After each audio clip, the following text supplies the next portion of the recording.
A young millionaire married a poor waitress, but she revealed her secret at the wedding and left everyone stunned. Lucas was born into an ordinary family that lived in a small town. From early childhood, he dreamed of one day becoming rich and famous. His parents and older brothers laughed at him. "The Whitmore family has never been wealthy," his father said. "We're used to working hard, not deceiving people to make money." "But being rich doesn't mean exploiting others or earning money dishonestly," Lucas protested. "You're too naive, son," his mother replied. "You don't know life yet." Lucas didn't know how to respond. He was hurt that his parents didn't support him, but he never gave up. His dream continued to burn brightly in his heart. In the evenings, when Lucas went to bed, he would close his eyes and imagine a large, spacious house with a pool and a shady garden where he would live someday. The boy also dreamed of traveling once he started making a lot of money. In school, Lucas was always among the top students because he had a clear goal. He diligently completed his homework and always tried to learn more than what was taught in class. Often, he stayed up late studying instead of going out to play soccer with his peers. His parents were surprised by his zeal. When he announced that he was going to apply to a university in the capital, they couldn't believe their ears. "Are you serious, Lucas? Do you think you can handle it?" his mother asked anxiously. "I have no doubt I will succeed," Lucas replied firmly. His mother just shook her head. Everything happened just as Lucas had said. After finishing school, he enrolled in a prestigious university to study business technology. During his studies, Lucas actively participated in various team projects, competitions, and the startup programs, which helped him gain valuable experience and knowledge. He was never shy about approaching successful businessmen who came to lecture at the university, asking them questions and getting their expert opinions. By doing so, he learned the nuances of doing business and established useful connections. Many company owners were drawn to Lucas's ambition, youthful energy, and potential, and they offered him positions in their firms in advance. Lucas's father, mother, and older brothers were surprised when he told them about these offers and advised him to accept one of them. However, Lucas had his own ideas. After graduating, he decided not to follow the traditional path. He didn't join any of the companies that had invited him. Instead, he chose to take risks and start his own business. He immersed himself in the study of computer technology and decided to create an online school specializing in programming, website creation, and financial management. During his university years, Lucas often received cash prizes for winning various competitions and contests. He gave part of that money to his parents and saved the rest for his future.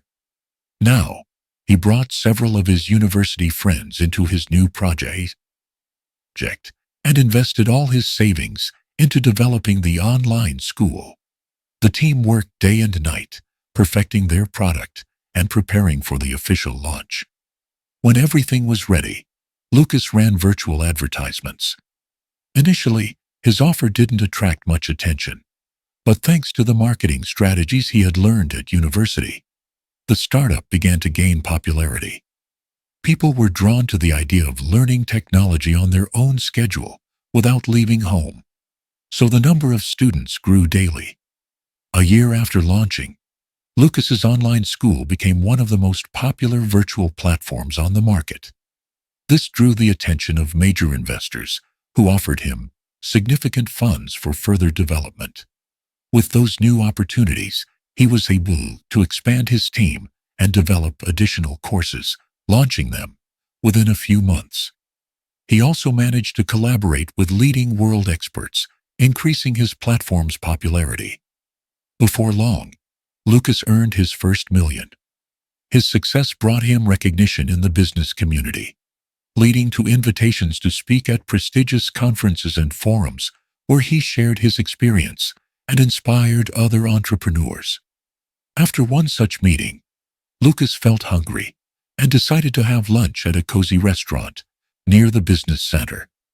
Upon entering, he was greeted by a warm ambiance, soft lighting, paintings on the walls, quiet music, and the aroma of freshly brewed coffee. At that hour, he was the only customer. He chose a table by a large stained glass window and browsed the menu. A few minutes later, a waitress approached. A beautiful young woman with big brown eyes and a friendly smile. Her name badge read Clara Ramirez. "Good afternoon," she greeted him. "Have you decided what to order?" Lucas unexpectedly felt his heart beat faster. The girl standing before him had an indescribable charm, and he wanted to learn more about her. "Good afternoon, Clara. I'd like a cappuccino and your signature seafood pasta," he said. "Sure. Your dish will be ready shortly." She nodded and walked away. 10 minutes later, Clara brought Lucas's order, placing it gently in front of him. "Your seafood pasta and cappuccino. Enjoy your meal," she said cheerfully. Lucas thanked her and began eating. When he finished, he noticed Clara standing at the bar reading a book. Feeling his gaze, Clara quickly closed the book, set it aside, and hurried over. "Did you enjoy everything?" she asked. Lucas nodded with a smile. "Yes, yes. Could I please have the bill?" Clara returned with a small leather folder, placed it in front of him, and stepped away. Lucas paid, leaving a generous tip. As he walked toward the exit, he tried once more to catch Clara's eye. She was standing at the bar again with her book. Looking up, she smiled at him. "Thank you for choosing us," Clara said. "We hope to see you again." Lucas slowed his pace and, nodding, dared to ask, "Pardon my curiosity, but what are you reading?" "It's a documentary novel about traveling, based on the author's true story," Clara answered. "He writes about place, customs, and cultures that are all new to me." Lucas's interest was piqued. "That's wonderful. I love traveling too," he said, hesitating slightly. He guessed that Clara, with her job and relative youth, might not have traveled much and probably only read about faraway places.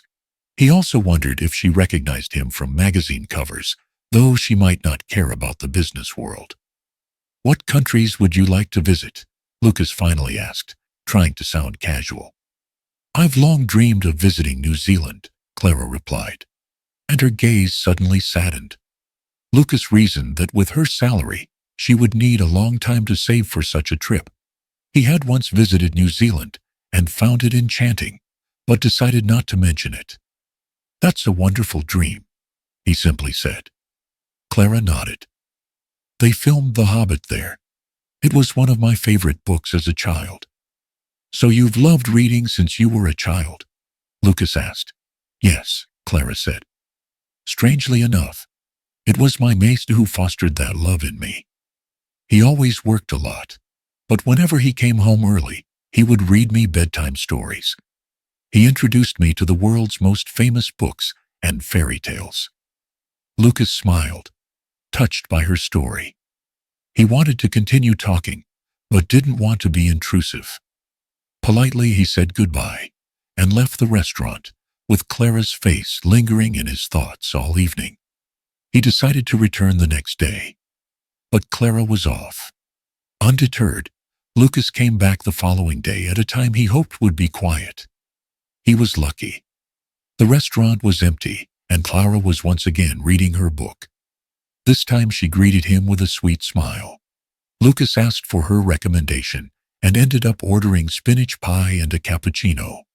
While waiting, Lucas tried to come up with a conversation starter. When Clara brought his order, he asked if she had finished the travel book. She nodded, explaining that she had read it in one sitting. "What are you reading now?" Lucas asked, adjusting his napkin on the table. "Oh, it's a travel log about Japan," Clara said.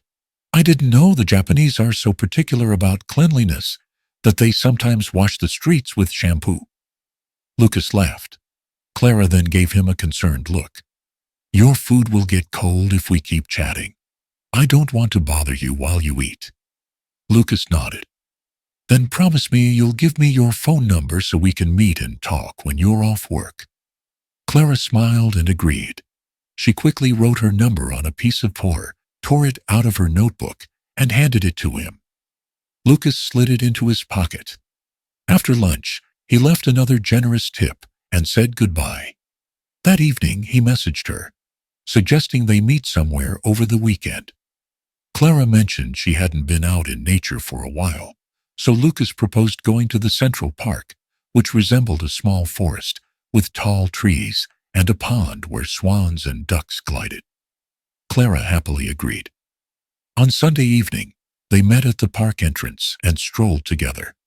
Their conversation flowed easily, and they discovered they had many things in common. Clara was sweet, pretty, well-read, and ambitious, with big dreams. Lucas enjoyed every second he spent with her. Do you believe in happy coincidences? Lucas asked suddenly. It depends on what you mean, Clara said evasively. I'm talking about our meeting. I'm so glad that on the day we first met, I decided to have lunch at your restaurant. Clara blushed and nodded. Yes, that coincidence led to a pleasant acquaintance and interesting conversations. I really enjoy talking with you. Me too, Lucas said. I'd like to see you again. Clara smiled. Why not? She replied, encouraging him. Lucas felt a wave of excitement and joy. They continued walking and talking until it got dark. At one point, Clara asked Lucas what he did for a living. The young man simply said that he ran his own business and did not elaborate, not wanting their relationship to be influenced by his status or wealth. For their next date, Lucas planned something special.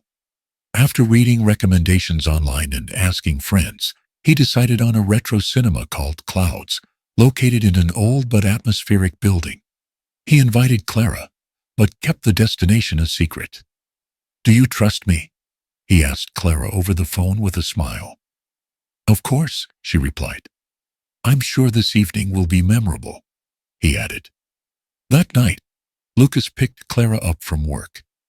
He had to wait a few minutes before she came out, but when she did, his breath caught. Clara wore a long silver dress with sparkling sequins, her hair curled and pinned to one side, with a glittering hairpin. She also wore long earrings, shaped like butterflies. She looked stunning, her eyes shining like bright stars under her long lashes. You look exceptionally beautiful tonight, like an angel descended from heaven, Lucas said. Clara blushed. So, where are we going? She teased. I hope it's not a football match. Lucas laughed. Not tonight. We're going somewhere magical, somewhere worthy of your outfit. He drove them to the cinema, a unique venue with tall arched windows and marble columns. Neon signs and old movie posters filled the lobby, giving it a mid-20th century vibe. The lighting was dim and pinkish, the floors decorated with black and white mosaic tiles, and the walls lined with mirrors in ornate frames. Antique ticket machines added to the retro charm. This is incredible. I've always dreamed of visiting a place like this, Clara exclaimed. I'm glad you like it, Lucas said. They took their seats in a cozy auditorium with plush chairs. Soon the lights dimmed, and the opening credits of a black and white romantic comedy began. Halfway through, Lucas gently took Clara's hand in his, and she smiled at him in the darkness. Everything felt magical and nostalgic. When the film ended, Lucas suggested exploring the cinema's other halls. Each one was decorated to reflect a different decade of cinematic history. In one corner, they spotted a mini-museum about film heritage. As they wandered, Clara suddenly caught sight of a poster with her own image, styled in a retro black and white design. She froze in shock. How is this possible? She whispered. That was my surprise, Lucas admitted, feeling a bit shy. I took one of your photos from social media, generated a retro version, and asked the cinema staff if we could display it here. It's amazing, Clara exclaimed, kissing him on the cheek. Lucas blushed, but felt elated. Then they headed to the rooftop for some fresh air and a view of the starry sky. Sitting there, they admired the city lights and enjoyed each other's company, never wanting the evening to end. From that night on, their relationship only grew stronger. They spent more and more time together, talking about everything under the sun, visiting interesting places, and simply enjoying each other's presence. Lucas gradually realized that Clara had become not just a friend, but someone he wanted to spend the rest of his life with. One evening, under the star-filled skyway, Lucas stopped Clara by a fountain in the park. He gently seated her on a bench and sat beside her. "Clara," he began, "I've come to realize something over the time we've known each other." She waited quietly for him to continue, her eyes fixed on his. "You've become such an important part of my life. I've never met anyone like you. You're like a ray of light, beautiful, kind, and sincere. I love you."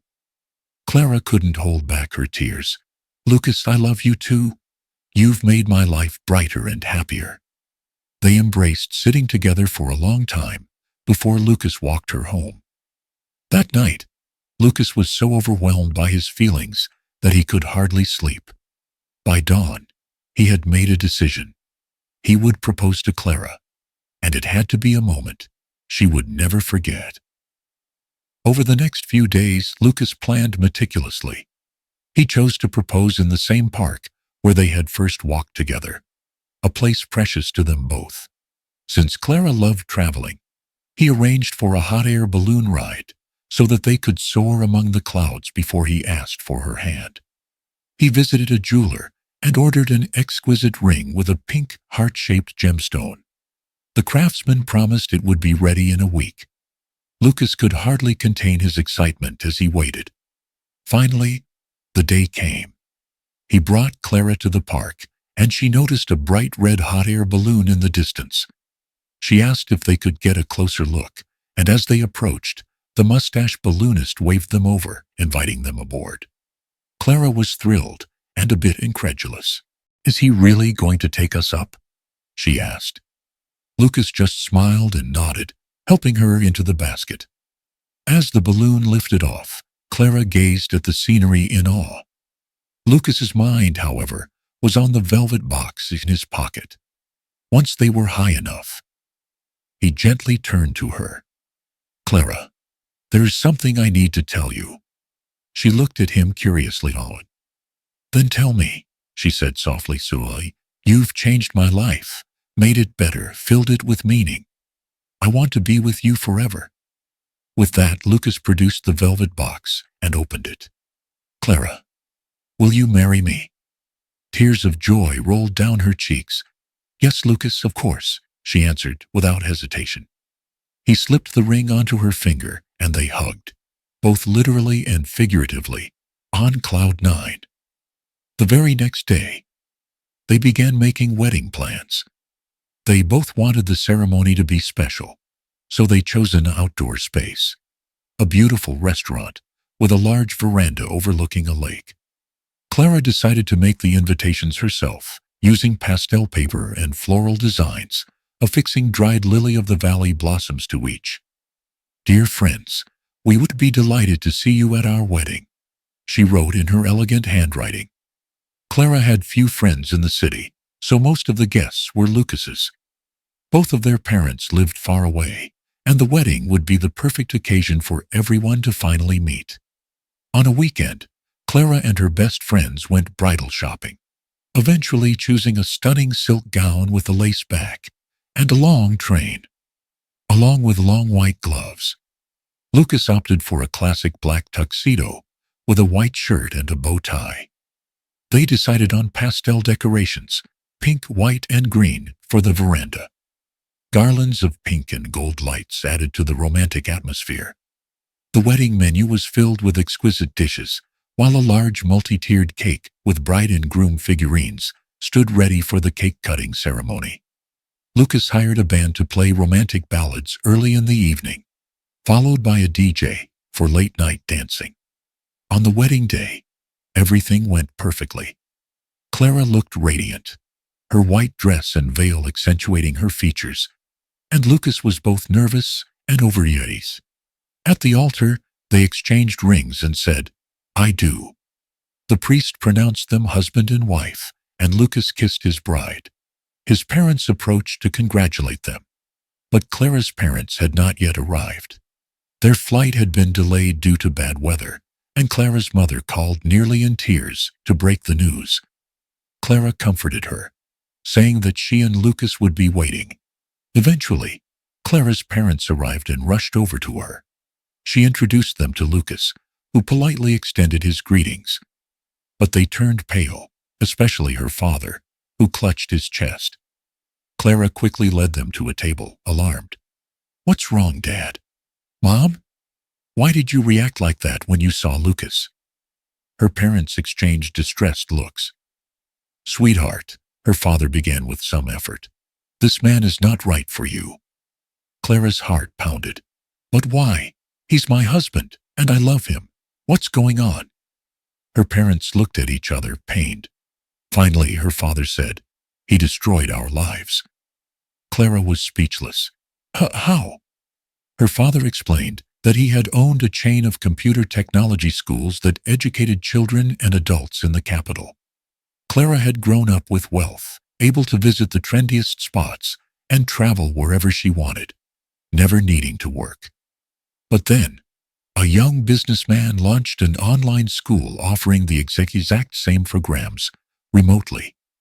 It became so popular that Clara's father went bankrupt and fell into debt. That businessman, he said, was Lucas. The master of ceremonies then invited the newlyweds to the stage for a speech. Lucas was worried, sensing something was wrong, but had no idea what was about to happen. He spoke first, sharing how he first saw Clara at the restaurant, and how she instantly captured his heart. Then he handed the microphone to his wife, who took it without looking at him, her hand cold in his. "First of all, I want to thank everyone for coming," Clara begged. "Everything Lucas said about how we met is true. I was working as a waitress in a restaurant when he first saw me. But it wasn't always that way. In fact, until I was 22, I never worked because—" She paused, breathing heavily before concluding, "I was the daughter of a millionaire." A murmur spread through the crowd. Lucas looked at his wife, stunned. The guests fused, waiting for her words. "Yes, it's true," Clara went on. "My father owned a chain of computer technology schools, and we were well off. But then, a young businessman created an online school where people could learn the same things without needing to go anywhere. His platform became so successful that my father lost everything and closed his business. I had to work as a waitress to support myself. Today, I discovered that the man who ruined my father's business is actually my husband." With that, Clara handed the microphone back to the host and walked out, tears streaming down her cheeks. Lucas stood on stage stunned. The guests were at a loss.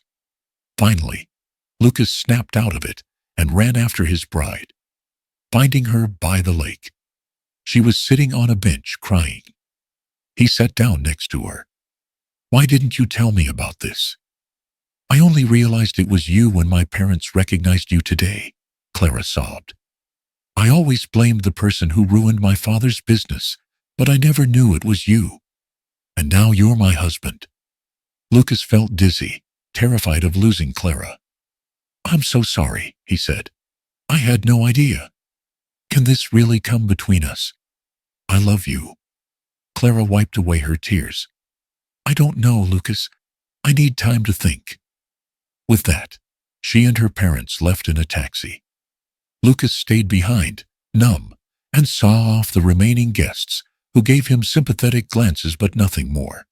Later, he returned home, collapsed onto his bed, and fell into a troubled sleep. The next morning, he respected Clara's wish for space, although it tore him apart. He thought sadly of the honeymoon they had planned, a whole month in New Zealand that now seemed lost. Days passed, and Clara remained silent. After a week, Lucas sent her a large bouquet of flowers and a note professing his love, but there was no response. A month drifted by with no contact, and Lucas immersed himself in work to keep from dwelling on his sadness. Yet the memories of Clara remained vivid, and he yearned for her more than ever. 2 more months passed, and Lucas still couldn't shake his loneliness. Then, one evening, he decided to revisit the park where he and Clara had spent so many happy moments, and there she was, sitting on the same bench where they had shared their first kiss. "Hello," Lucas said softly, approaching her. Startled, Clara turned. "Hello," she whispered, tears in her eyes. "May I sit down?" "Of course," she said. They looked at each other for a long time, realizing how deeply they had missed one another. "I never stopped thinking about you," Lucas confessed. "I missed you every single day." Clara sniffled. "I missed you too," she said quietly. Lucas gently took her hand. "Let's try again," he said. "We can overcome these obstacles together. I'm ready to fight for our love." Clara gazed at him. "I'm ready to try again too," she said. "We'll start over, leaving the past behind." They embraced, and Lucas kissed her, feeling a rush of relief and joy.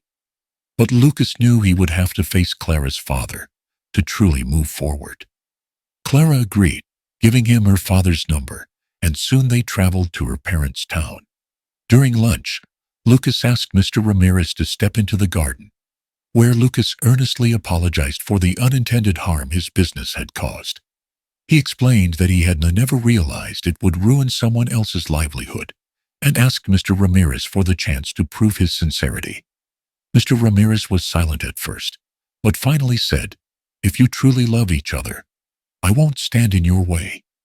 You did what you thought was best for your business, and no one can turn back time. Let's move forward." Relieved, Lucas shook his hand. They returned to the living room, where Clara and her mother were chatting happily. Later, Lucas and Clara strolled in the garden, feeling that a heavy weight had been lifted. From that day onward, the young couple began a new, happier chapter in their lives. They supported each other in all endeavors and looked toward the future together. Their love had been tested, but emerged stronger than ever, each day now filled with gratitude and joy. Thank you for watching. If you like this video, please like and comment so I can make more videos.